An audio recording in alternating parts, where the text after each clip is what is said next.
Good morning. My proposed dissertation is titled Privacy by Design for AI Passenger Analytics. The subtitle makes the scope explicit. It is a hypothetical Bristol Underground case study informed by London, Sydney and Washington data practices.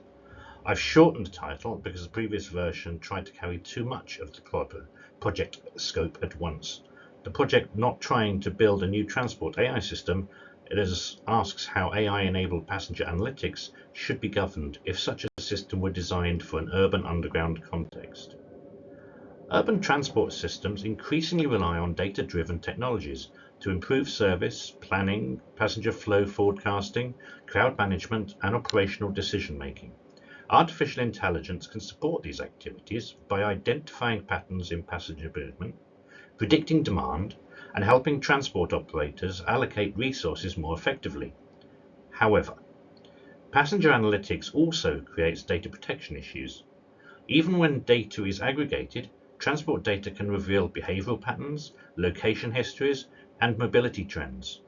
In public infrastructure, these risks are heightened because passengers may have limited practical choice over whether to use the service. This makes privacy by design especially important.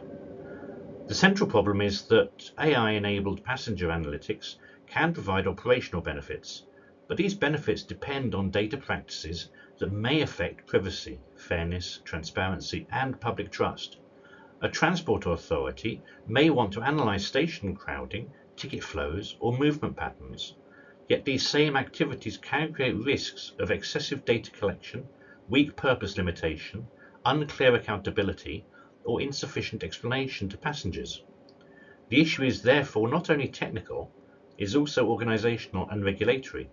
The dissertation will examine how a governance framework can embed privacy by design principles into the life cycle of AI-enabled passenger analytics. Following Assessment 1 feedback, I've made 4 key refinements. First, I've shortened the title because the previous version tried to carry too much of the project scope in once. Second, I've revised the aim. Instead of clarifying the project will both develop and evaluating a complete framework, the revised aim focuses on investigating how privacy by design principles can inform framework design. This is a safer research design because the framework should be informed by the evidence before a later evaluation is claimed. Third, I've clarified the data source strategy. The project will not process real personal passenger data. It will use public aggregated and comparator evidence from established transport systems. Fourth, the literature review now follows a paper-by-paper critical structure, so each source is assessed for its contribution, limitation, and relevance. The rationale for this research is that public transport systems are becoming increasingly data-driven, but governance frameworks have not always developed at the same pace as technical capability. Existing AI transport research often focuses on prediction, accuracy, optimization, and operational efficiency. These are important, but they do not fully address how passenger data should be governed in practice. From a data protection perspective, the key questions are broader. What data is necessary? How should it be limited? Who is accountable? How are passengers informed? And how can risks be mitigated before deployment? This is relevant to Bristol because a hypothetical underground system provides a controlled, safe case study for examining these issues without requiring access to live personal data. The literature review has been deliberately structured in response to Assignment 1 feedback. Rather than presenting the literature as a general discussion, the review will assess each source in terms of its contribution, limitation, and relevance. That should make the review easier to follow and avoid it reading like a general topic essay. The review is organized into 3 strands: AI in public transport, privacy-preserving transport analytics, and governance frameworks. These strands are necessary because the proposed dissertation sits at the intersection of technical passenger analytics and lawful, accountable data governance. The first literature strand confirms that AI is already relevant to public transport. Javinga and colleagues identify applications such as forecasting resource allocation, and operational decision support, which supports the technical basis of this project. However, this literature is often stronger on operational value than on governance. It explains how AI can improve transport systems, but less often explains how passenger-related data should be governed once those systems are deployed. Transport for London's open data practice provides a useful UK comparator, but public data available should not be confused with a complete privacy by design governance model. The second literature strand shows that privacy-preserving analytics is technically feasible. Federated learning and decentralized processing can reduce the need to centralize raw personal or mobility data. You and colleagues show this in transportation mode prediction, while QI and colleagues extend the idea into traffic flow prediction using a blockchain-based federated learning model. Sydney's Opal data is also important because it demonstrates how passenger transport data can be released in aggregated form with privacy protections. Carbo et al. And Aiken et al. Further support the point that privacy-preserving transport analytics can be technically feasible, although their emphasis remains stronger on technical design than full lifecycle governance. However, these examples do not fully solve the governance problem.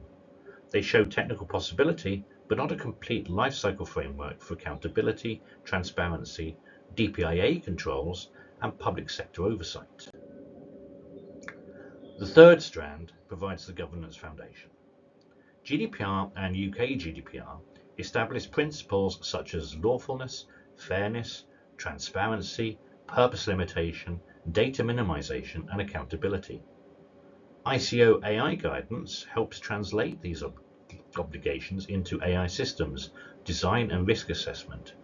NIST, AI, OMF, and ISO IC 42001 then provide wider risk management and organizational control structures. Opretti et al. Strengthen the security and privacy trustworthiness argument, while Leslie's public sector AI guidance supports the need for ethical and accountable implementation. Washington WMATA is useful because it gives a real public transport example of ridership transparency and open data communication. The revised aim is to investigate how privacy by design principles can inform the design of a governance framework for AI-enabled passenger analytics in a hypothetical Bristol Underground system. This wording is deliberate. It avoids the circular claim that it will both develop and evaluate my own framework as though it already exists. The objectives are sequenced from review to comparator analysis to risk identification, and finally to propose controls. The primary research question is how can privacy by design principles inform the governance of AI-enabled passenger analytics in urban transport? This keeps the study focused on governance design rather than live data collection. Because this is a qualitative design-focused study, a research proposition is more appropriate than a statistical hypothesis. The proposition is that a privacy by design governance framework can provide a structured basis for reducing legal, ethical, and accountability risks by embedding data minimization, transparency, DPIA-style risk assessment, security controls, retention controls, and human oversight across the analytics lifecycle. I can assess the proposition by checking whether each proposed control maps to a lifecycle stage, an identified risk, and a recognized governance requirement. That should prevent the framework becoming a generic compliance checklist. The methodology is a qualitative design science case study. The Bristol Underground remains hypothetical, so I will not collect data or process live personal passenger data. Instead, the evidence base will come from academic literature, regulatory and standards-based frameworks, and public comparator documentation. London provides the closest UK metro analogue.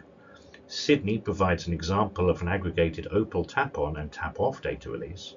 Washington WMATA provides rideship dashboards and public transparency practices.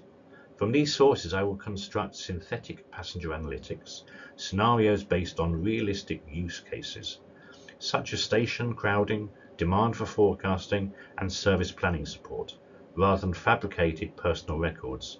I will then analyze them through data flow modeling, DPIA-style risk analysis, and governance control mapping. This directly resolves the earlier concerns about where the data comes from. To make the methodology more systematic, the dissertation will follow a clear analytical procedure. First, I will extract evidence from the comparator systems by identifying the data type, stated purpose, level of aggregation, transparency, mechanism, and governance relevance. Second, I will use that evidence to construct synthetic Bristol Underground scenarios, such as station crowding analysis, demand forecasting, and service planning support. Third, each scenario will be assessed through a DPIA-style risk analysis covering privacy, fairness, transparency, security, and accountability. Fourth, the identification risks will be mapped through privacy by design controls and recognized governance sources, including GDPR, ISO guidance, NIST, AI, RMF, ISO 42001, and ISO 27001. The quality checks are traceable. Each proposed control must connect to an identifiable risk, a lifecycle stage, and an evidence source. The main ethical issues are privacy, transparency, fairness, accountability, security, proportionality. Privacy risk is reduced by avoiding real personal data and using public aggregated document or synthetic scenario evidence only. Transparency will be addressed by specifying what passengers should be told about analytics purposes, data use, and governance responsibility. Fairness matters because analytics can affect service planning and resource allocation. Accountability will be addressed through defined roles, documentation, audit trails, and escalation points. Security controls would include access controls, retention limits, minimization, and lifecycle reviews. The aim is a framework that is technically plausible, legally defensible, and proportionate for public transport. The expected contribution is a context-specific privacy by design governance framework for AI-enabled passenger analytics in urban transport. The contribution is not a new algorithm. Its value is in showing how AI capability, passenger privacy, and organizational accountability can be connected in one workable governance model. This project is viable because it's bounded, does not require access to personal passenger data, and is grounded in real comparator systems. It also responds directly to the previous feedback by shortening the title, refining the aim, and clarifying the methodology and making the data source strategy explicit. The final slides provide the IEEE reference list and supporting appendices for visual evidence, but these sections would not be read aloud in full during this MP4.